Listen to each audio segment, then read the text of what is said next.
C'est le pasteur Paulin dans le verset du jour. Là, nous allons parler des psaumes chapitre 150 et le verset 6. Que tout ce qui respire loue le nom de l'Éternel. C'est lui qui m'avait enseigné, il a dit quand on parle des psaumes, il ne faut pas dire chapitre, il faut dire cantique. Donc cantique 150 et le couplet 6. Que tout ce qui respire loue l'Éternel. Louez l'Éternel. Maintenant, pour bien expliquer, il faut d'abord chercher à comprendre qui est-ce qui respire selon la Bible. Car quand la Bible parle d'un mot, la Bible elle-même par le Saint-Esprit l'explique. Qui respire dans l'Ancien Testament, c'est celui-là qui reconnaît que la vie qu'il a vient de Dieu. Seul le peuple d'Israël pouvait reconnaître que la vie qu'ils avaient venait de Dieu.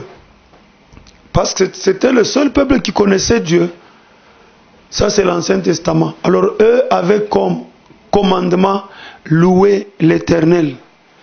On peut aussi parler des animaux, mais on ne peut pas donner un commandement aux animaux. Les animaux qui louent l'Éternel savent eux-mêmes comment ils s'arrangent avec leur Créateur. Ils le louent d'une manière ou d'une autre. Ça ne nous regarde pas. Ici, on parle des humains.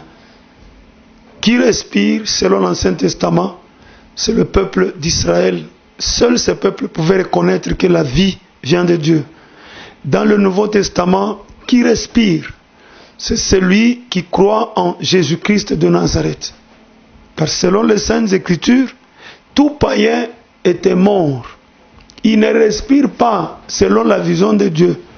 Quand Dieu regarde le païen, il voit un mort.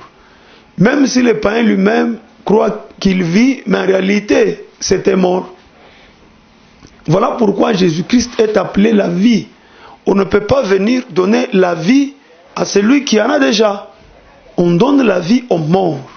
Donc dans le Nouveau Testament, qui respire, c'est celui qui a déjà cru en Jésus-Christ de Nazareth. Donc nous qui vous parlons de Jésus, qui reconnaissons que le salut vient de lui, la vie vient de lui, c'est nous qui sommes en train de respirer. Et nous avons comme recommandation de le louer régulièrement. Si nous prenons Psaume 150, ici, louer, c'est seulement par le cantique. Car on parle même des instruments. Ici, c'est le cantique. Mais d'une manière générale, louer, ce n'est pas seulement chanter. Louer, c'est d'abord rendre témoignage. C'est-à-dire, Dieu a fait quelque chose pour toi. Tu dis devant tout le monde, il a fait ça, ça et ça. Dans la grande assemblée, tu es en train de le louer, comme David avait dit, accomplis quelque chose pour moi et je l'annoncerai dans la grande assemblée. Louer, c'est témoigner. Louer, c'est encore dire merci au Seigneur par la prière. C'est-à-dire le reconnaître qu'il est puissant car il a manifesté car j'ai vu sa puissance dans ma vie. Le reconnaître sa puissance car je l'ai vu dans ma vie. Là, je l'ai fait par la prière de reconnaissance. Louer. Louer, c'est aussi chanter.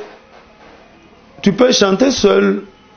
Tu le fais comme tu le veux. Là, il n'y a pas de règles. Mais louer Dieu dans l'église, là, il y a des règles. Il faut savoir bien chanter. Car dans l'église, on doit chanter dans la perfection, car notre Dieu est parfait. C'est ça le psaume 150 et le verset 6. Que tout ce qui respire loue le nom de l'Éternel. Il faut avoir l'habitude de le louer, toi qui respires. Mais ceux-là qui ne respirent pas, croyez en Jésus-Christ, vous vivrez et vous allez respirer. Que Dieu vous bénisse.